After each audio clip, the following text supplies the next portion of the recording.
दोस्तों चलिए आज की वीडियो शुरू करते हैं। दोस्तों वीडियो शुरू करने से पहले मैं आपको एक बात बता दूं कि आपने अभी तक हमारे इस चैनल को सब्सक्राइब नहीं किया हो तो नीचे पर आपको ग्रीन बटन में सब्सक्राइब करके लिखा रहा होगा, इसके ऊपर क्लिक कर लीजिए और साइड में नोटिफिकेशन बेल भी आएगा, उसको भी क्लिक कर लें ताकि आपको मिल सके हमारे अगले वीडियो की नोटिफिकेशन सबसे पहले और आप कुछ नया नया सीख सके।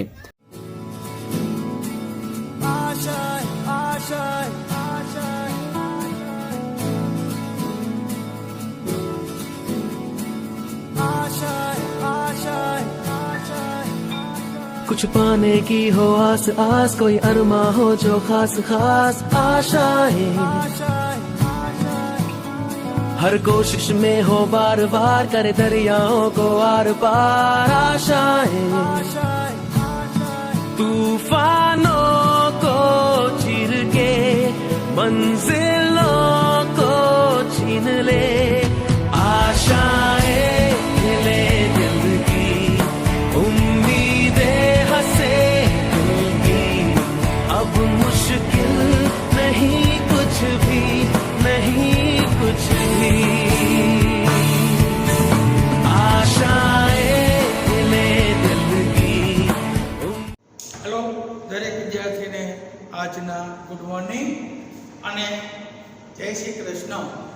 હવે આપણે જોશું કે ગયા લેક્ચરમાં આપણે જોયું કે વિષમાન ઉદ્દીપનનો અધિશ્વસન સિદ્ધાંત, જેની અંદર એના કેટલાક અગત્યના શબ્દો, એની અંદર ખાસ તો શું કહેવાનું કે કોઈ વિષમાન ઘન પદાર્થ છે, એની સપાટીની સક્રિયતા વધુ હોય એમ અધિશોષણ વધુ થાય, એમ નિપજ બને, નિપજ સપાટી પર દૂર થાય અને પછીના અણુ પાછા એની અંદર ગોઠવાય। બીજો મુદ્દો આપણે જોયો કે ઉદ્દીપનની કેટલીક લાક્ષણિકતાઓ, તો એની અંદર આપણે જોઈએ ઉદ્દીપકની સક્રિયતા। ઉદ્દીપકની સક્રિયતા આપણે કોને કહેવાય? કે જે ઉદ્દીપકની સક્રિયતા હોય એનો આધાર રાસાયણિક અધિશોષણની પ્રબળતા ઉપર રહેલો હોય। હવે ઉદ્દીપકની સપાટી પર પ્રક્રિયકના અણુ એટલી પ્રબળતાથી શોષાય કે જેથી વધુ સક્રિય બને, પણ એટલી વધુ પ્રબળતાથી પણ શોષાવું ન જોઈએ કે જેથી પછીના પ્રક્રિયકના અણુનું ઉદ્દીપકની સપાટી પર સ્થાન ન મળે। હવે આવર્તક કોષ્ટકની અંદર સમૂહના 5 થી 11 ના તત્વોની સક્રિયતા હાઇડ્રોજન સાથે શોષવાની સક્રિયતા વધતી જાય। એમાં scandium, titanium, vanadium, chromium, manganese, iron, nickel, iron, cobalt, nickel, copper અને ઝિંક।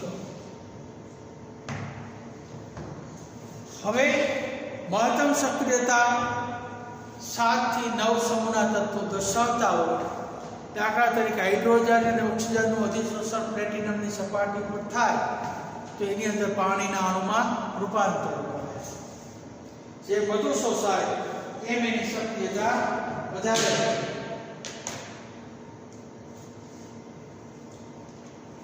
હવે ઉદ્દીપકનો વર્ણાત્મક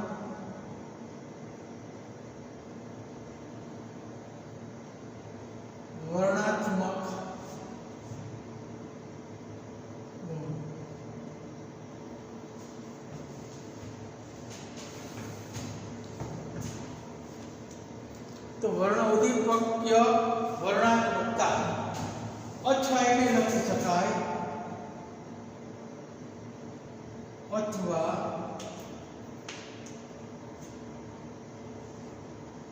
ઉદ્દીપકીય વર્ણાત્મકતા।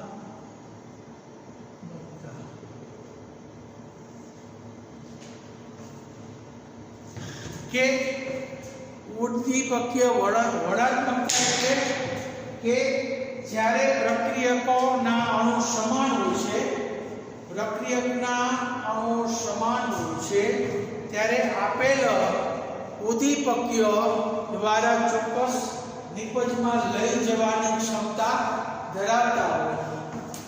એટલે પ્રક્રિયકોના અણુ સમાન હોય છે, જ્યારે જુદા જુદા ઉદ્દીપક દ્વારા ચોક્કસ નિપજના અણુમાં લઈ જવાની ક્ષમતાને ઉદ્દીપકીય વર્ણનાત્મકતા કહેવાય. એટલે કે પ્રક્રિયકો જેટલા હોય એ બધા જ અણુ સમાન હોય છે અને એની અંદર જુદા જુદા ઉદ્દીપકીઓ સાથે પ્રક્રિયા કરી અને ચોક્કસ નિપજના અણુમાં લઈ જવાની ક્ષમતા દર્શાવે એને વર્ણનાત્મકતા કહે છે. એટલે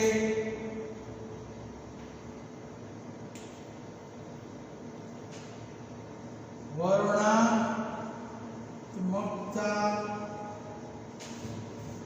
એટલે સમાન પ્રક્રિયકો હોય છે અને જુદા જુદા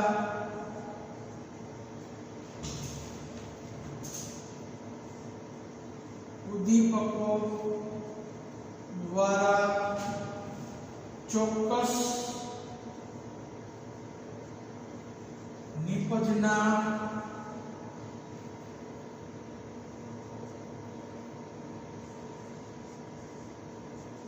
અણુની દિશા તરફ લઈ જવાની ક્ષમતા. એટલે જુદા જુદા ઉદ્દીપક દ્વારા ચોક્કસ નિપજમાં રૂપાંતર કરવાની ઘટનાને ઉદ્દીપકીય વર્ણનાત્મકતા કહે છે. સમાન પ્રક્રિયકો માટે જુદા જુદા ઉદ્દીપકની વર્ણનાત્મકતા જુદી જુદી હોય છે. સમાન પ્રક્રિયકો માટે જુદા જુદા ઉદ્દીપકોની વર્ણનાત્મકતા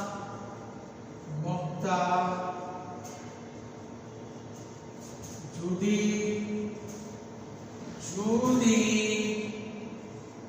હોય છે. જો આમાં હોય કે બધા જ પ્રક્રિયકો સમાન હોય અને એ જુદી જુદા ઉદ્દીપક સાથે પ્રક્રિયા કરીએ તો એની અંદર કોઈ ચોક્કસ નિપજ છે એમાં રૂપાંતર કરે એને એની વર્ણનાત્મકતા કહેવાય. કે એક પ્રક્રિયક માટે એક પ્રક્રિયક સમાન છે એના માટે એક ઉદ્દીપક તો એની ચોક્કસ નિપજ મળે. સમાન જ પ્રક્રિયકમાં ઉદ્દીપક બદલાય તો એની પણ ચોક્કસ નિપજ મળે. એટલે ચોક્કસ નિપજના અણુની દિશા તરફ લઈ જાય.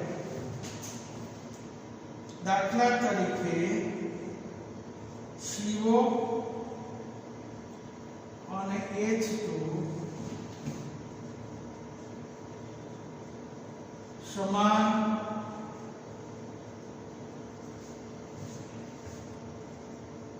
પ્રક્રિયકો છે. તેમાં જુદા જુદા ઉદ્દીપકો વડે CH4 CH3OH અને HCHO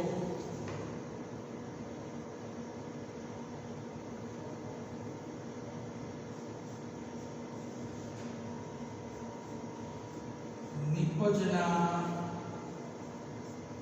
અણુઓ મળે છે. CO અને H2 સમાન પ્રક્રિયકો છે.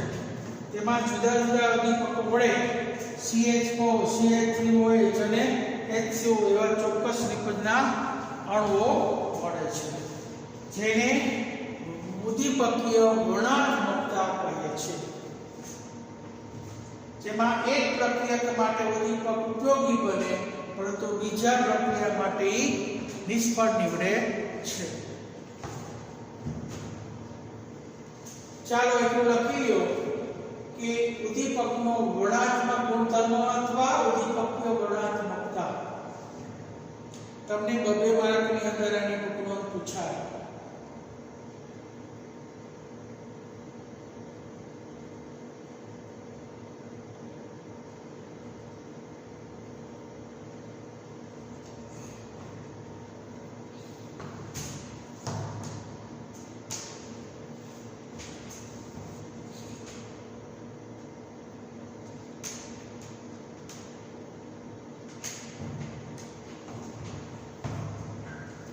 તો આપણે વર્ણનાત્મકતાનો અર્થ એ થાય કે એક સરખા આપણે પ્રક્રિયકો લઈએ અને એની પ્રક્રિયા જુદા જુદા ઉદ્દીપક સાથે કરવામાં આવે તો દરેક પ્રક્રિયકમાંથી જે ચોક્કસ નિપજ મળે એ પણ જુદી જુદી હોય. એટલે કે એક પ્રક્રિયક માટે જે ઉદ્દીપક ઉપયોગી થાય એ પ્રક્રિયકમાં બીજો ઉદ્દીપક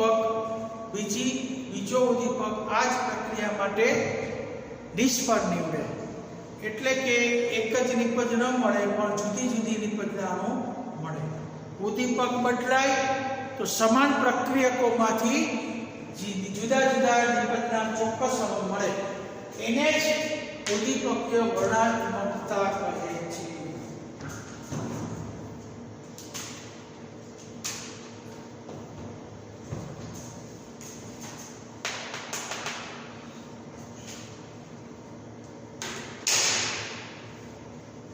ચાલો હવે અહીંયા ઉપર લખો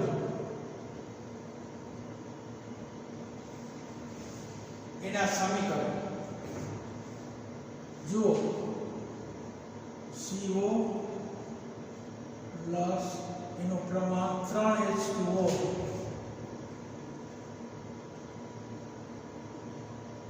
તો એના ઉદ્દીપક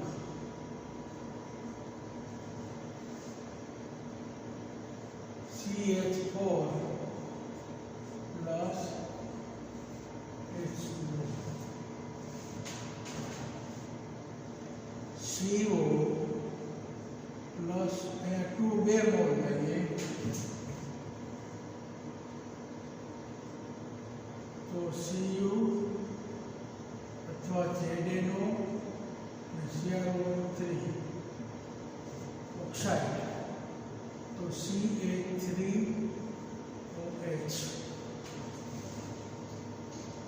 અને CO પ્રક્રિયક સમાન છે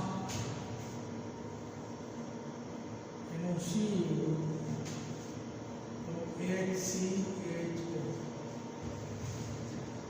જો સમાન પ્રક્રિયક જુદા જુદા ઉદ્દીપકો ત્યારે ચોક્કસ નિપજમાં લઈ જવાની ક્ષમતા એને એની વર્ણનાત્મકતા કહે છે. સમાન ઉદ્દીપક સમાન પ્રક્રિયકો CO ને H2 જુદા જુદા ઉદ્દીપકો તો CH4 CH3OH ને HCHO નિપજના અણુઓ મળે છે.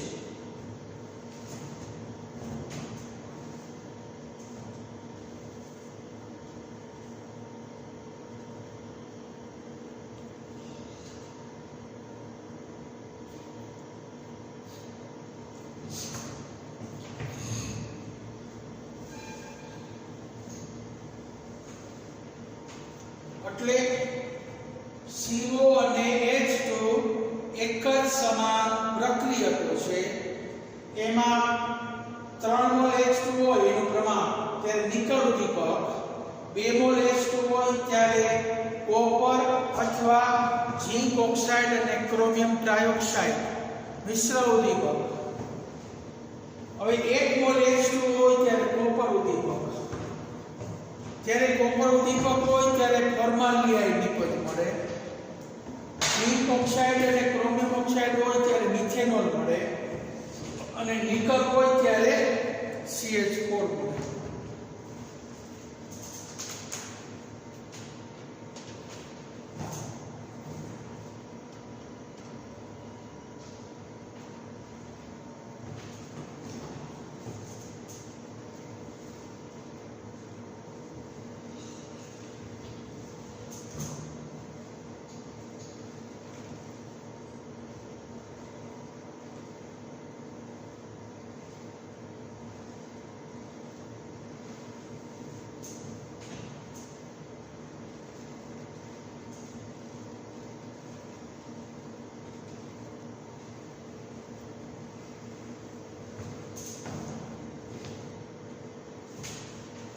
અહીંયા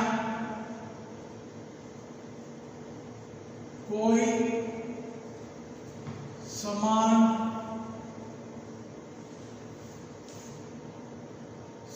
પ્રક્રિયકોમાં પ્રક્રિયકોની એક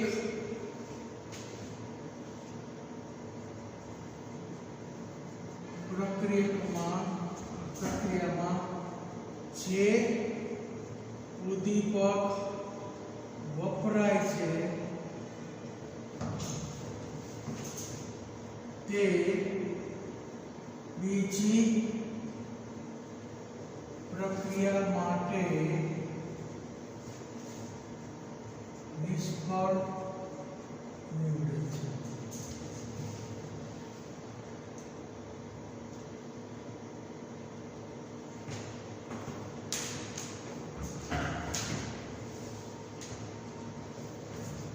અહીંયા નિકલનો ઉપયોગ કરે તો અહીંયા નિકલનો ઉપયોગ કરો તો પ્રક્રિયા ન થાય. અહીંયા કોપર અને ઓક્સાઇડનો ઉપયોગ કરો તો આ પ્રક્રિયા ન થાય. એટલે કે સમાન પ્રક્રિયકોની કોઈ એક પ્રક્રિયામાં જે ઉદ્દીપક વપરાય તે બીજી પ્રક્રિયા માટે નિષ્ફળ નીવડે.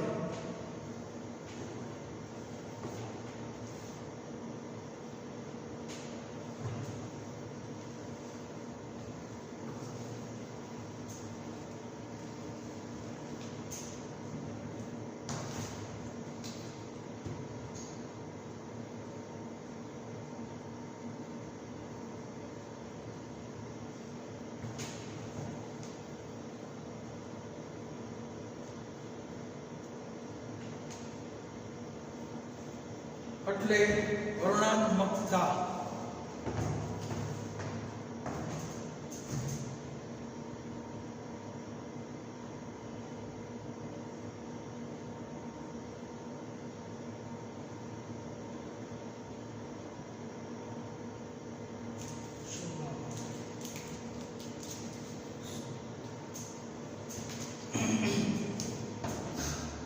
હવે આપણે જોઈએ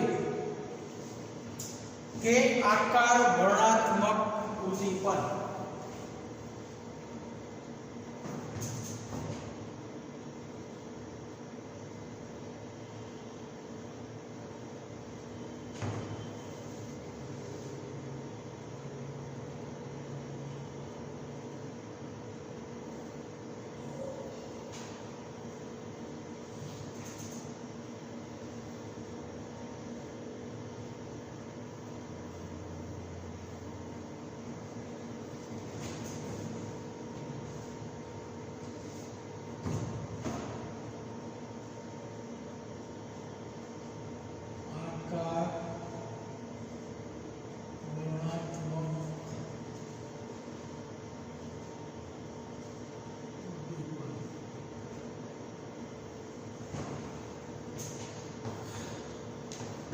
હવે જીઓલાઇટ એ આ પ્રકારનો ઉદ્દીપક છે.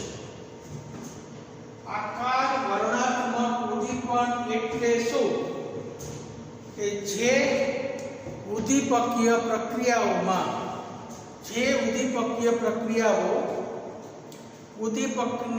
ઉદ્દીપકના છિદ્ર, પ્રક્રિયા અને નિપજના અણુના કદ પર આધાર રાખે તેને ઉદ્દીપકીય આકાર વર્ણનાત્મક કહે છે. ચાલો આકાર વર્ણાત્મક ઉદ્દીપનો ઉપર આજની થિયરીની અંદર કે આકાર વર્ણાત્મક ઉદ્દીપન કોને કહેવાય કે જે પ્રક્રિયાઓમાં પ્રક્રિયક હંમેશા ઉદ્દીપકીય છિદ્ર પછી પ્રક્રિયકના અણુ અને નિપજના અણુના કદ પર આધાર રાખે તો એને આપણે સામાન્ય કહેવાય આકાર વર્ણાત્મક ઉદ્દીપનો કે જે ઉદ્દીપકીય પ્રક્રિયાઓની અંદર ઉદ્દીપકની રચના પ્રક્રિયક અને નિપજના અણુના કદ ઉપર આધાર રાખે એ ઉદ્દીપકને આપણે સામાન્ય આકાર વર્ણાત્મક ઉદ્દીપન તરીકે ઓળખવામાં આવે તો આપણે લખી શકાય કે જે ઉદ્દીપકીય પ્રક્રિયાઓમાં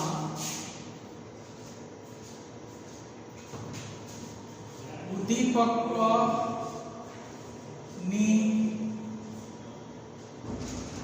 અથવા ઉદ્દીપકના છિદ્ર પ્રક્રિયક અને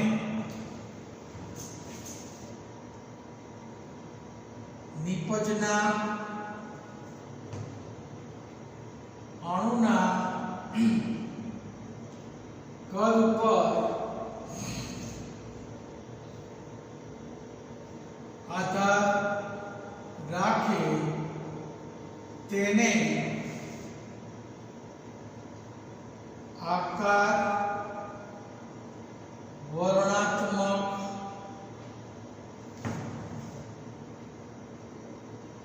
ઉદ્દીપન કહે છે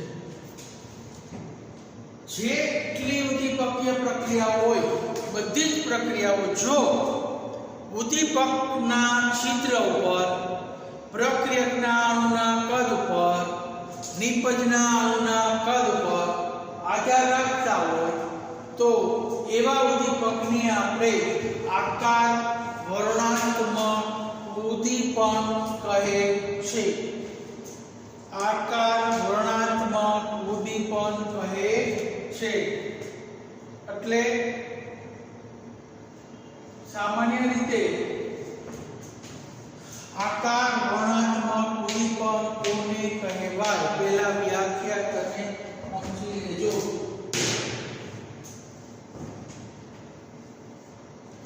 હવે લાક્ષણિકતા તેની લાક્ષણિકતા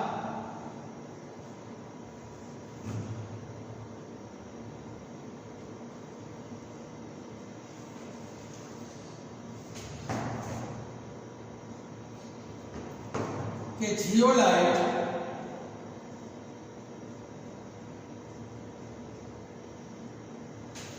સારા આકાર વર્ણાત્મક ઉદ્દીપક છે જેની રચના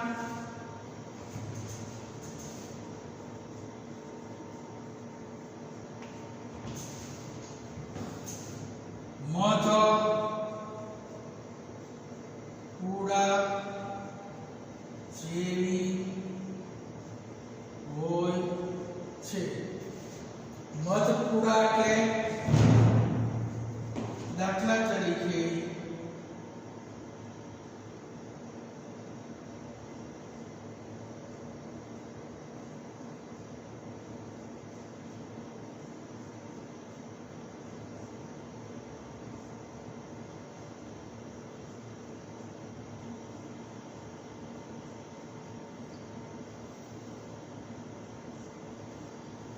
આવી ચિત્રની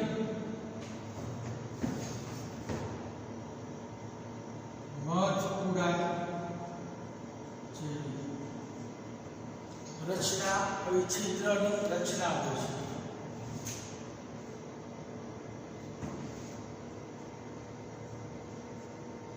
એલ્યુમિનો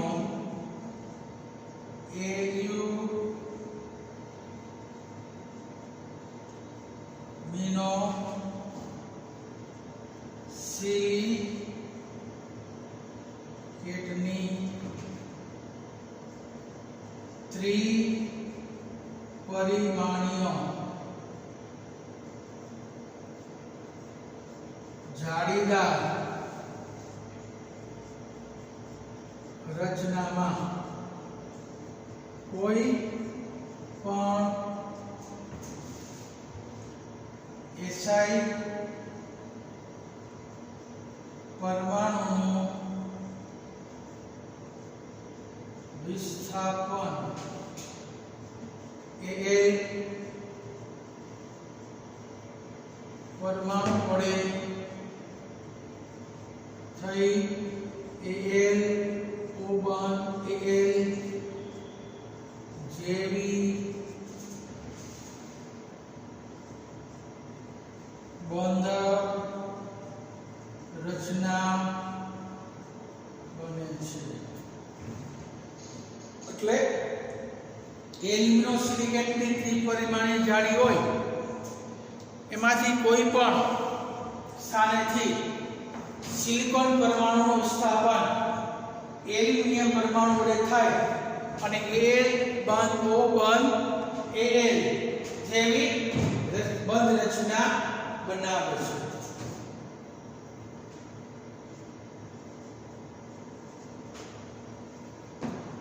પછી જીઓલાઇટ ઉદ્દીપકની ઉદ્દીપકીય પ્રક્રિયાઓનો આધાર પ્રક્રિયક પછી લખાય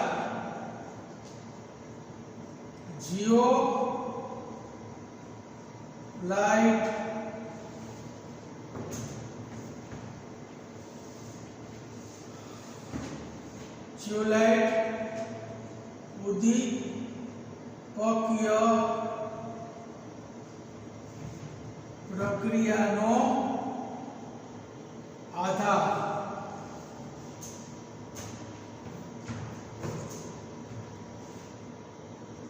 પ્રક્રિયક નિપજના અણુના કદ પર અને ઉદ્દીપકના છિદ્રો અને તેના પોલાના વ્યાપ પર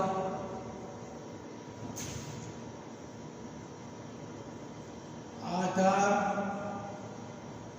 રાખે છે. તો પરીક્ષાની અંદર તમને ટૂંકનોંધ તરીકે પૂછે કે આકાર વર્ણાત્મક ઉદ્દીપન સમજાવો. આકાર વર્ણાત્મક ઉદ્દીપન સમજાવો. તો એની અંદર પહેલા એની વ્યાખ્યા લખવાની કે જે ઉદ્દીપકીય પ્રક્રિયાઓ હંમેશા ઉદ્દીપકીય છિદ્ર પ્રક્રિયકના અણુ અને નિપજના અણુના કદ ઉપર આધાર રાખે તેવા ઉદ્દીપકને આકાર વર્ણાત્મક ઉદ્દીપક કહે છે. હવે એની લાક્ષણિકતા તો કે જીઓલાઇટ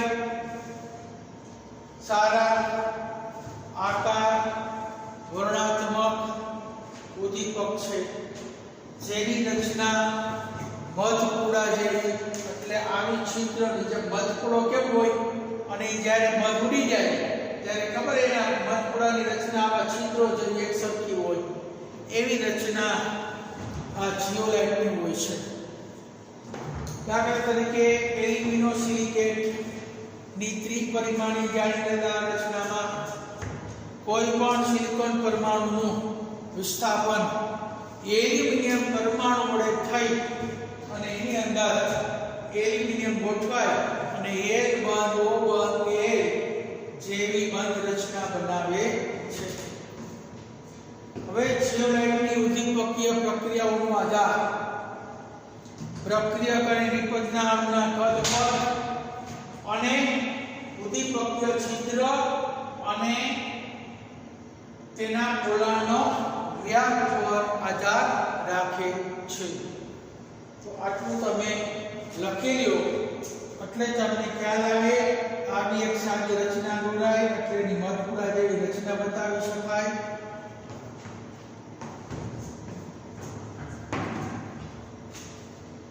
तो आ रीते आपणे 2 मार्क्सनो जे आ प्रश्न है ये आपने टुकड़ों तरीके અને આમાંથી કોઈ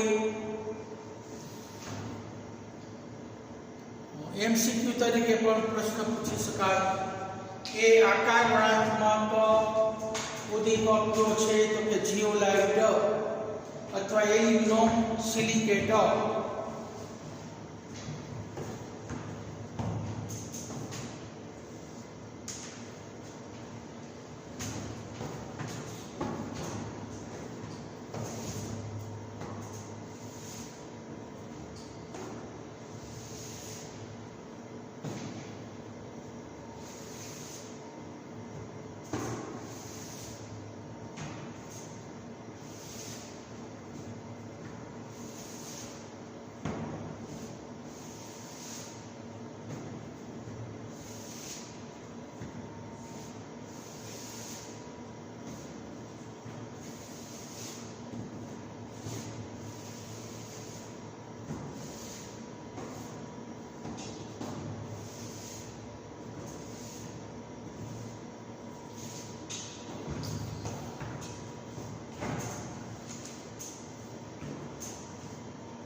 व्याख्या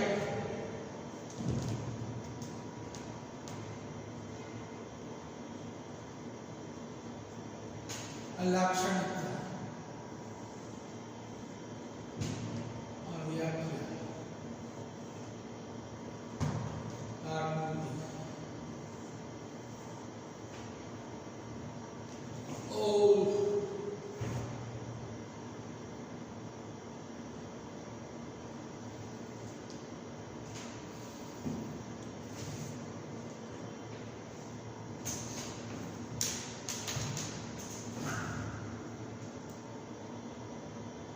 तो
चलो हवे उपयोगिता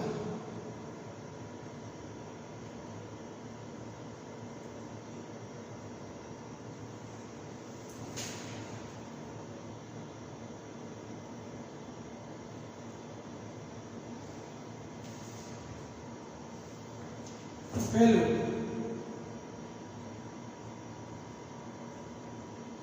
जियोलाइट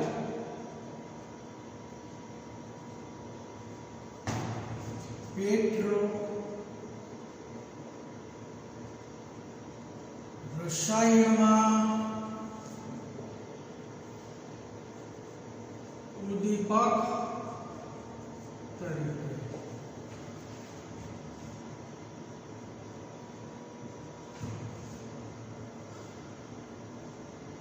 હાઇડ્રો કાર્બનના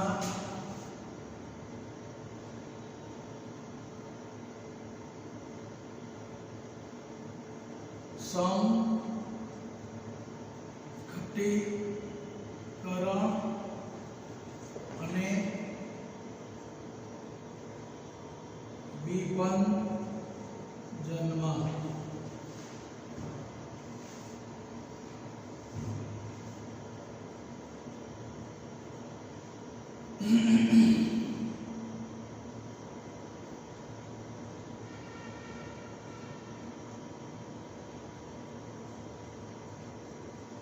અગત્યનો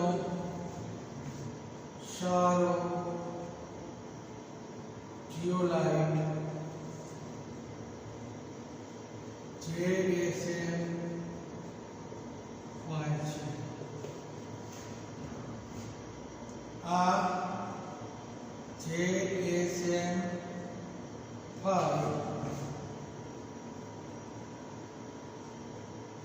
આલ્કોહોલનું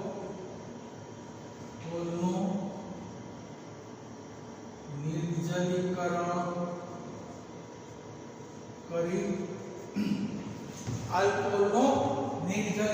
કરી હાઇડ્રોકાર્બનનું મિશ્રણ મળે છે, જેનું સીધું જ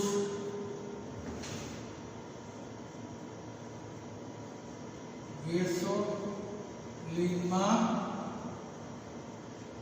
રૂપાંતર કરે છે. એટલે આલ્કોહોલ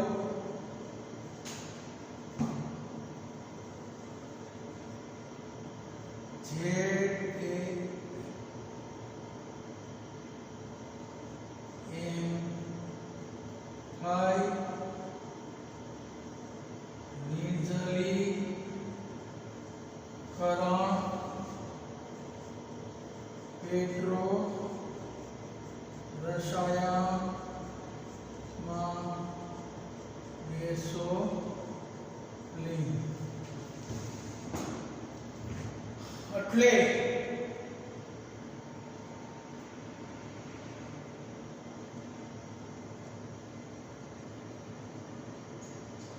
એની જીઓલાઇટની ઉપયોગિતા.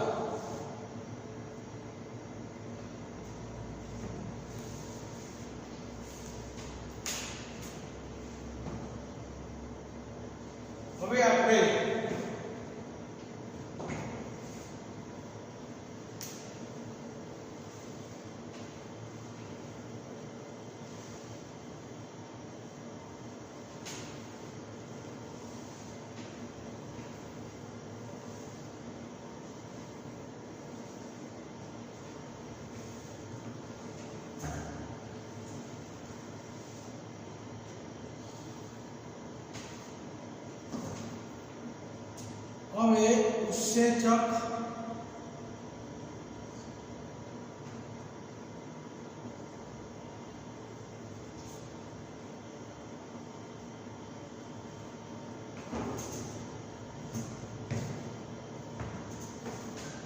ઉત્સેચક ઉદ્દીપન કે નાઇટ્રોજન ઉત્સેચક એ નાઇટ્રોજન યુક્ત કાર્બનિક સંયોજનો છે જે સજીવ વનસ્પતિ અને પ્રાણીઓ દ્વારા ઉદ્ભવે છે. હવે આ ઉત્સેચકનો આણ્વીય દળ ઊંચા આણ્વીય દળ ધરાવતા આ ઉત્સેચકો પ્રોટીન બને છે, જેને પાણીમાં દ્રાવ્ય કરતા કલીલમય દ્રાવણ બને છે. હવે આ ઉત્સેચકો જૈવિક ક્રિયાઓ જૈવ રાસાયણિક પ્રક્રિયાઓમાં ઉદ્દીપક તરીકે વપરાય છે, જેને જૈવ રાસાયણિક ઉદ્દીપક કહે છે અને એ પરિઘટનાને જૈવ રાસાયણિક ઉદ્દીપન કહે છે. તો એની કેટલીક અગત્યની ઉદ્દીપકીય પ્રક્રિયાઓ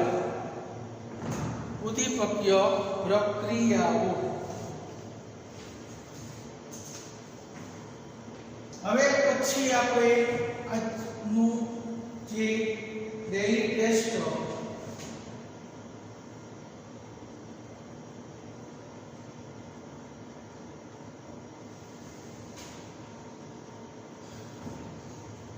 तो पहलो प्रश्न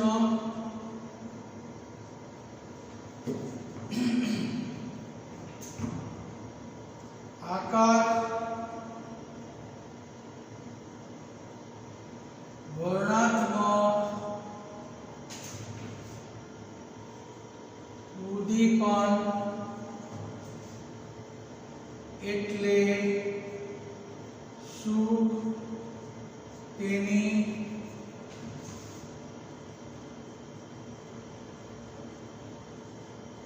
લાક્ષણિકતા અને ઉપયોગિતા જણાવો। હવે ખાસ સમજો કે આપણે જીઓલાઇટ કીધું એ કુદરતમાંથી પણ પ્રાપ્ત થાય છે અને રાસાયણિક સંશ્લેષણ દ્વારા પણ બનાવી શકાય છે।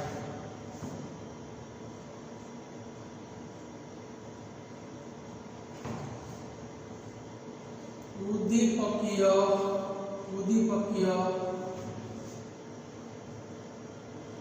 વર્ણાત્મકતા ઉદાહરણ વડે સમજાવો।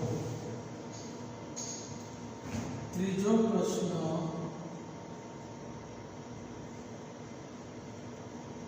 ઉદ્દીપકની સક્રિયતા પર રૂકી નોંધ લખો।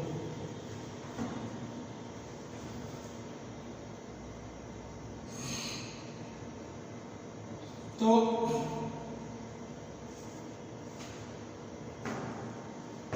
चौथो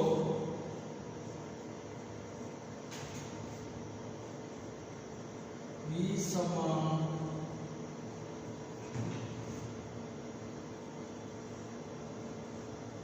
उद्दीपनનો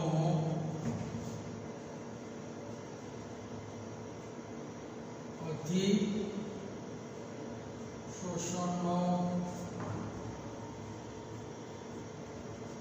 સિદ્ધાંત વિગતવાર